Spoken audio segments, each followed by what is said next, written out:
A whole village, vanished, not attacked, not buried in snow, gone, without a trace. In 1930, a Canadian fur trapper arrived at Angikuni Lake. He found abandoned fires, untouched food, and silence.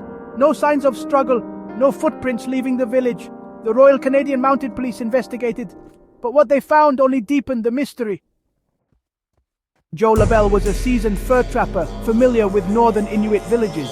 He often stopped at Angikuni Lake to trade and rest, but in November 1930, he arrived to find complete stillness. Dog sleds were tied up, starving. Clothes hung inside tents. Cooked meals sat uneaten, and yet the entire population had disappeared. Nothing was stolen. There were no signs of panic. It was as if people had simply stood up and walked into the snow. Some rifles were missing, but not all.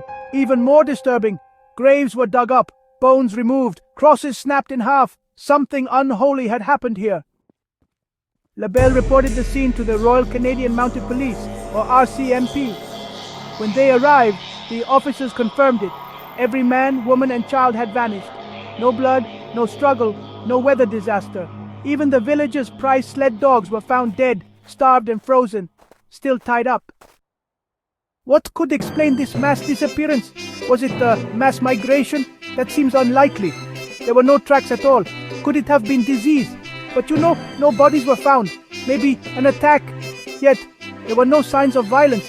Some even claimed to see strange lights in the sky before the event, hinting at something, well, not of this world.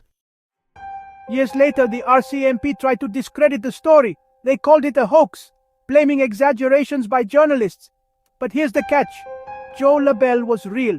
Angikuni was a known settlement, and the story was widely reported before any retraction existed.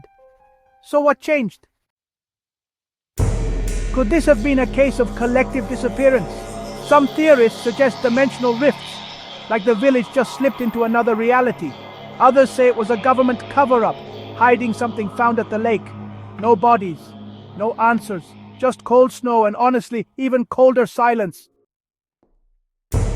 The frozen silence of Angikuni still holds its secret.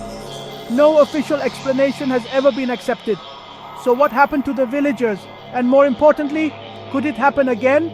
Subscribe to Chronicles Unveiled, where the forgotten, the forbidden, and the fearsome rise from the cold pages of history.